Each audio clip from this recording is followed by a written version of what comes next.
तो सीजन 2 में हमने देखा था कि जियाओ फैन ने घोस्ट किंग सेक्ट को ज्वाइन कर लिया था और धीरे धीरे बाकी सेक्ट्स को खत्म कर रहा था। साथ ही वो ब्लड प्योरीफाइंग ट्रेजर के लिए वेस्टर्न एरिया गया। वहाँ सेक्ट्स के बीच भयंकर फाइट होती है। लॉन्गेविटी हॉल का लीडर जख्मी होकर भागता है, लेकिन जियाओ फैन, किन और यान मिलकर उसे मार देते हैं। फिर सब जंगल में अलग हो जाते हैं, जहाँ जहरीला धुआं और एक बड़ा पाइथन अटैक करता है। केओस में सब बिखर जाते हैं और जियाओ फैन अंदर के एरिया में पहुंच जाता है।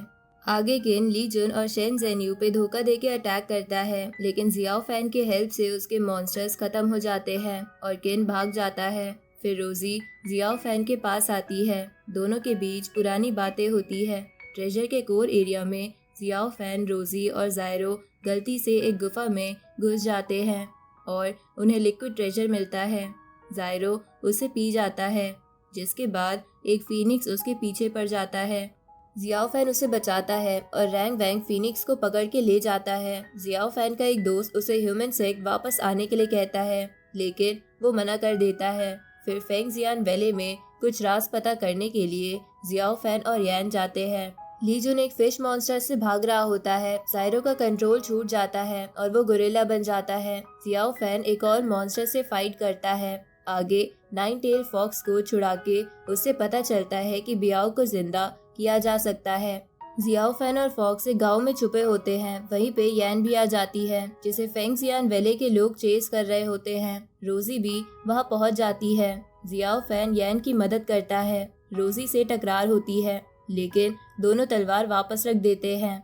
रोजी गुस्से में एक टेक्निक मास्टर कर लेती है, लेकिन वीक हो जाती है। जियाओ फैन उसकी हेल्प करता है, लेकिन रोजी उसे दूर रहने को कहती है। तभी एक ट्राइब गांव पे अटैक करता है, क्योंकि उन्हें ग्रेट एल्डर का आर्टिफैक्ट चाहिए होता है। जियाओ फैन को अपने पास्ट की याद आ जाती है। उसकी डार्क पावर एक्टिवेट हो जाती है और वो फेंगजियान वैले के लोगों पे टूट पड़ता है। रोजी उसे रोकने के लिए अपनी तलवार छोड़ देती है, जैसे कि वो मरने के लिए तैयार हो। जियाओ फैन खुद को रोकता है और बेहोश हो जाता है। नाइन टेल फॉक्स उसे ले जाता है। जब होश आता है तो जियाओ फैन ग्रेट एल्डर के पास जाके बियाओ को जिंदा करने का रास्ता ढूंढता है। तभी विच क्लैन का एक आदमी आर्टिफैक्ट चुरा के अपने किसी मेंबर को जिंदा कर रहा होता है, जिसका असर सब जगह महसूस होता है। अब आगे सीजन 3 की शुरुआत होती है, जहां एक प्रीस्ट जियाओ बाई और जियाओ फैन को डीमन बीस्ट के बारे में बताते हैं। जहां वो बताते हैं कि कैसे डीमन बीस्ट ने एंशिएंट टाइम पर सारी जगह तबाही मचा दी थी और बहुत सारे लोगों को मार दिया था। उस डीमन बीस्ट से कोई भी नहीं जीत पाता था, यहाँ तक कि वू ट्राइब के लोगों ने उस डीमन बीस्ट और उसकी आर्मी से लड़कर लोगों को बचाने की कोशिश की, लेकिन वो भी हार गए। जिसके बाद प्रीस्टेस लिंग लॉन्ग ने उसकी बॉडी को मीडियम बनाते हुए 8 फीट्स मिस्टिक फायर फॉर्मेशन को एक्टिवेट कर दिया और उस डीमन बीस्ट को हराकर माउंटेन केव्स में सील कर दिया। लेकिन इन सब में प्रीस्टेस लिंग लॉन्ग इतनी कमजोर हो गई कि वो एक स्टोन स्टैचू में कन्वर्ट हो गई और अपनी जान देकर प्रीस्टेस लिंग लॉन्ग ने बाकी लोगों को बचा लिया। साथ ही प्रीस्ट बताते हैं कि स्टोन में कन्वर्ट होने से पहले प्रीस्टेस लिंग लॉन्ग ने अपने 5 लॉयल लोगों को अलग अलग सैक्रेड आर्टिफैक्ट दिए थे और बताया था कि जब तक वो 5 आर्टिफैक्ट माउंटेन केव में नहीं आ जाते, तब तक वो डीमन बीस्ट वही सील रहेगा। ये बताते हुए प्रीस्ट की तबीयत अचानक बिगड़ जाती है, जिसे देखकर जियाओ फैन उनके पास आता है और फॉर्मेशन टेक्निक से उन्हें ठीक करता है। जिसके बाद वो प्रीस्ट जियाओ बाई और जियाओ फैन से कहते हैं कि डरने की कोई बात नहीं है। कार्ड के बाहर जो मॉन्स्टर्स को भगाने के लिए स्मोक मेडिसिन रखी है, शायद उसी की वजह से प्रीस्ट की तबीयत थोड़ी खराब हो गई हो। दूसरी तरफ घोस्ट किंग सेक का एल्डर घोस्ट किंग को बताता है कि जियाओ फैन एक प्रीस्ट को लेकर वहां आ रहा है, जो बियाओ को ठीक कर सकता है। ये सुनकर घोस्ट किंग काफी खुश हो जाते हैं और किंग लॉन्ग से कहते हैं कि वो जल्द से जल्द प्रीस्ट के वहां पहुंचने का इंतजाम करे और वो खुद प्रीस्ट को रिसीव करने जाएंगे। दूसरी तरफ हम देखते हैं कि फेंगजियान रोजी को बताता है कि 2 ट्राइब्स के बीच में कॉन्फ्लिक्ट चल रहा है, जिसमें जियाओ फैन जिन ट्राइब के लोगों को प्रोटेक्ट करने के लिए लड़ रहा था, उस फाइट में जियाओ फैन काफी कमजोर हो गया है। ये सुनकर रोजी काफी उदास हो जाती है और जियाओ फैन को याद करने लगती है। जिसके बाद वू याओ और ब्लैक टाइगर के बीच में हो रही फाइट दिखाई जाती है, जो ज्यादा लंबी नहीं चलती, लेकिन वू याओ ब्लैक टाइगर को वॉर्न करता हुआ वहां से चला जाता है। वू याओ के वहां से जाने के बाद एनवायरनमेंट एकदम से काफ़ी बदल जाता है, जिसकी वजह से जियाओ फैन का कार्ट भी तूफान के बीच में फंस जाता है और मौके का फ़ायदा उठाते हुए वहाँ बहुत सारे मॉन्स्टर्स आकर उनके कार्ट पर अटैक करने लगते हैं। जियाओ फैन अपनी पावर्स का यूज़ करके सारे मॉन्स्टर्स अटैक को रोक देता है और मॉन्स्टर्स का रास्ता ब्लॉक करके कार्ट वहाँ से निकाल कर ले जाता है। जिसके बाद प्रीस्ट जियाओ फैन को बताते हैं कि डीमन बीस्ट शायद जल्द ही फ्री होने वाला है और ये सब इसी चीज़ का साइन था, और अगर डीमन बीस्ट फ्री हो गया तो लोगों को उससे बचाना बहुत मुश्किल होगा। तभी जियाओ फैन देखता है कि मॉन्स्टर्स ने एक बहुत बड़ा रॉक उसके कार्ट की तरफ फेंका है, जिससे जियाओ फैन लेज़र टेक्निक से छोटे छोटे पीसेस में डिवाइड कर देता है और एक मॉन्स्टर को मार्शल आर्ट्स टेक्निक की मदद से वही मार देता है। जिसके बाद जियाओ फैन का ब्लॉक किया हुआ एरिया फ्री हो जाता है और बहुत सारे मॉन्स्टर्स एक साथ जियाओ फैन के कार्ट पर अटैक करने लगते हैं, जिसे देखकर जियाओ फैन उन सारे मॉन्स्टर्स को एक एक करके मारने लगता है। साथ ही उस कार्ट को सेफ जगह पर ले जाने की कोशिश करने लगता है, क्योंकि उस कार्ट का ड्राइवर भी मॉन्स्टर्स के अटैक से वहां से भाग जाता है।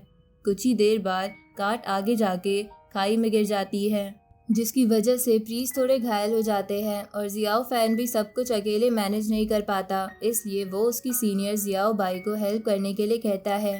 जियाओ फैन की हेल्प करने के लिए जियाओ बाई कार्ट से बाहर आती है और सारे मॉन्स्टर्स पर एक एक करके लेज़र अटैक करने लगती है और सारे मॉन्स्टर्स को लेज़र स्वॉर्ड की मदद से ख़त्म करने लगती है।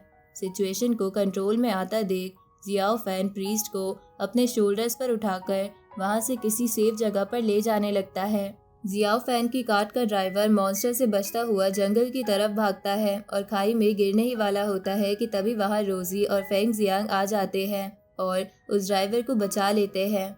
जिसके बाद रोजी उस ड्राइवर के पीछे पड़े ईगल मॉन्स्टर्स को एक एक करके मारने लगती है और अपने आइस स्प्लैश टेक्निक का यूज़ करके दूर फेंक देती है, लेकिन वो ईगल मॉन्स्टर्स फिर से उस पर अटैक करने की कोशिश करते हैं।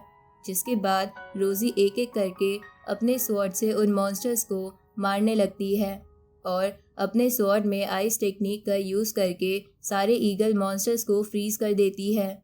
जिसके बाद रोजी और फेंग जियांग उस ड्राइवर को लेकर जंगल में एक सेफ जगह जाते हैं, जहां जाकर वो ड्राइवर उन दोनों को बताता है कि प्रीस्ट पर बहुत सारे ऑर्डिनरी मॉन्स्टर्स ने अटैक किया है और जियाओ फैन उन्हें बचाता हुआ घोस्ट किंग के पास ले जा रहा है।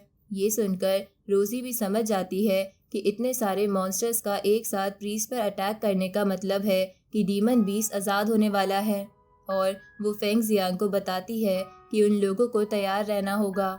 जिसके बाद दिखाया जाता है कि कैसे सन और मून मिलकर रेड मून फॉर्म कर देते हैं, जिससे सारी एविल फॉर्मेशन एक्टिव हो जाती है और पांचों सैक्रेड आर्टिफैक्ट माउंटेन केव में आ जाते हैं, जिसके कारण डीमन बीस्ट वापस ह्यूमन फॉर्म लेने लगता है और कुछ ही देर बाद वो अपने ओरिजिनल फॉर्म में वापस आ जाता है। दूसरी तरफ जियाओ फैन जियाओ बाई और प्रीस्ट के साथ घोस्ट किंग के पास पहुंच जाता है, जहां घोस्ट किंग अपने सारे लोगों के साथ प्रीस्ट का स्वागत करते हैं और उनसे उनकी तबीयत के बारे में पूछते हैं। जिस पर प्रीस्ट घोस्ट किंग से कहते हैं कि वो ठीक है और उन्हें ज़्यादा चोट नहीं आई। साथ ही वो उनसे कहते हैं कि वो बियाओ को ठीक करने की पूरी कोशिश करेंगे, बाकी सब किस्मत के ऊपर है। जिसके बाद घोस्ट किंग दोबारा प्रीस्ट से पूछते हैं कि क्या उनका सफ़र ज़्यादा मुश्किलों भरा था। साथ ही उन्हें ऑफ़र करते हैं कि वो पहले रेस्ट कर ले, बाकी ट्रीटमेंट का काम वो कल भी शुरू कर सकते हैं। तभी यैन हुई प्रीस्ट के पास आता है और उन्हें अपने साथ रेस्ट करने के लिए लेकर जाता है। प्रीस्ट के वहाँ से जाने के बाद घोस्ट किंग जियाओ फैन से जियाओ बाई के बारे में पूछते हैं कि वो कौन है और जियाओ फैन के साथ क्या कर रही है। जिस पर जियाओ फैन घोस्ट किंग से कहता है कि जियाओ बाई ने उसे बताया था कि वो घोस्ट किंग को जानती है, इसलिए जियाओ फैन उसे अपने साथ लेकर आया है। जिसके बाद जियाओ बाई घोस्ट किंग से जियाओ ची के बारे में पूछती है, जिसे सुनकर घोस्ट किंग शॉक्ड हो जाता है और उसे पता चल जाता है कि वो उसकी वाइफ जियाओ ची की बहन डीमन फॉक्स जियाओ बाई है। घोस्ट किंग जियाओ बाई को जियाओ ची की पेंटिंग के पास ले जाता है और उसे बताता है कि उसे इस बात का बहुत अफसोस है कि वो जियाओ ची को नहीं बचा पाता, इसलिए अब वो जियाओ ची और उसकी बेटी जो कि बियाओ है उसे बचाना चाहता है और चाहता है कि वो जल्द से जल्द ठीक हो जाए। जियाओ बाई अपनी बहन को याद करते हुए स्टिक स्लाइड करती है और घोस्ट किंग से कहती है कि उसे ज़्यादा नहीं सोचना चाहिए, क्योंकि जियाओ बाई को पूरा भरोसा है कि सब ठीक हो जाएगा।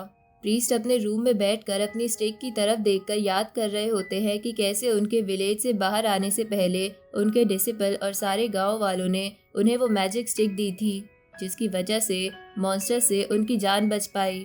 दूसरी तरफ डीमन बीस्ट गॉड आज़ाद हो चुका होता है और वो प्रीस्टेस लिंग लॉन्ग के स्टैचू के पास आता है, जहां ब्लैक टाइगर प्रीस्टेस के स्टैचू की रखवाली कर रहा होता है। वहां आते ही बीस्ट गॉड ब्लैक टाइगर को मार देता है और प्रीस्टेस लिंग लॉन्ग के स्टैचू के पास जाकर उससे कहने लगता है कि उसने बीस्ट गॉड के साथ ठीक नहीं किया और उसे कभी नहीं लगा था कि वो बीस्ट गॉड को सील करवाएगी। यहाँ तक कि इस चीज़ के लिए उसने खुद की लाइफ भी सेक्रीफाइस कर दी।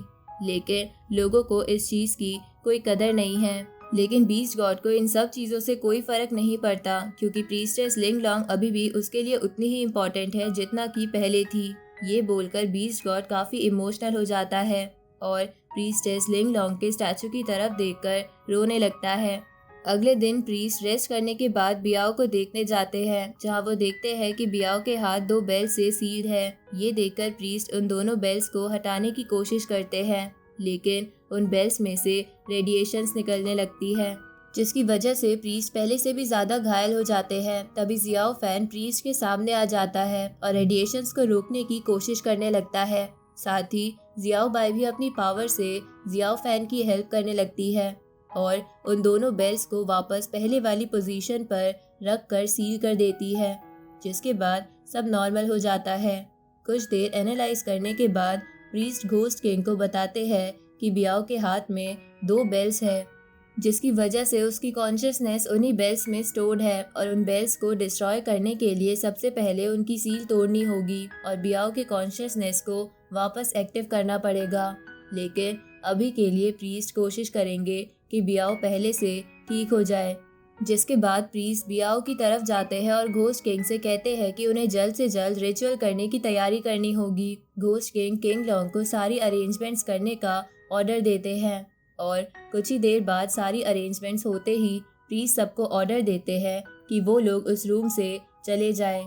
उस रूम में बस घोस्ट किंग और जियाओ फैन उसकी हेल्प करने के लिए रहे, जिसके बाद सब उस रूम से चले जाते हैं और प्रीस्ट रिचुअल स्टार्ट करते हैं। सबसे पहले प्रीस्ट बियाओ के अराउंड एक फॉर्मेशन बनाते हैं और ब्रश स्टिक और ब्लड की मदद से रिचुअल करना शुरू करते हैं और बियाओ के आसपास रखी हुई कैंडल अपने आप जलने लगती है, जिसके बाद प्रीस्ट घोस्ट किंग और जियाओ फैन को ऑर्डर करते हैं कि वो बियाओ के बॉडी के अराउंड आकर खड़े हो जाएं और उनकी पावर्स की मदद से प्रीस्ट की रिचुअल सही से परफॉर्म करने में हेल्प करे। जिसके बाद प्रीस्ट अपनी सारी पावर्स यूज़ करके फोर्स क्रिएट करता है और वो दोनों बेल्स धीरे धीरे ऊपर आने लगती है, जिसके बाद उनकी सील्स टूटने लगती है। साथ ही दूसरे वर्ल्ड का गेट भी ओपन हो जाता है, जहाँ से बहुत सारी स्पिरिट्स आकर उन तीनों को चेन कर लेती है। लेकिन इन चीज़ों पर ध्यान ना देते हुए प्रीस्ट पूरी कोशिश करते हैं कि वो बियाओ को बचा सके। लेकिन तभी जियाओ फैन को फील होता है कि बियाओ उसके पास आती है, लेकिन जैसे ही वो उसे टच करने वाला होता है वो गायब हो जाती है। तभी वो स्टिक ब्रश टूट जाती है और पूरे रूम में पार्टिकल्स घूमने लगते हैं। दूसरी तरफ आज़ाद होते ही बीस्ट गॉड सारी जगह तबाही मचा देता है। वो मॉन्स्टर्स को सारी जगह भेजकर लोगों को घायल कर देता है। कहीं फायर मॉन्स्टर के जाने से गांव के गांव जल जाते हैं और कहीं ड्रैगन मॉन्स्टर्स की वजह से लोगों को इंसेक्ट खा जाते हैं। ये सब देखकर की युंग सेक की आर्मी बीस्ट गॉड के मॉन्स्टर से लड़ने के लिए खुद को तैयार कर लेती है और उसके गार्डिंग हेड शेंग युआन सी, ली जन, लूशन और यांग होंग को विलेज हेड अपॉइंट कर देती है। तभी वहाँ वेले हेड युन येलान आ जाता है, जिसे देखकर सभी लोग उसके सामने झुक जाते हैं और वो शेंग युआन सी से कहता है कि उसके बिना ऑर्डर किए आर्मी कोई भी एक्शन नहीं लेगी। साथ ही वो शेंग युआन सी को भी वार्न करता है कि अगर उसने रूल्स तोड़कर कोई एक्शन लेना चाहा तो उसके लिए अच्छा नहीं होगा। इसी के साथ ये एपिसोड यहीं ख़त्म होता है।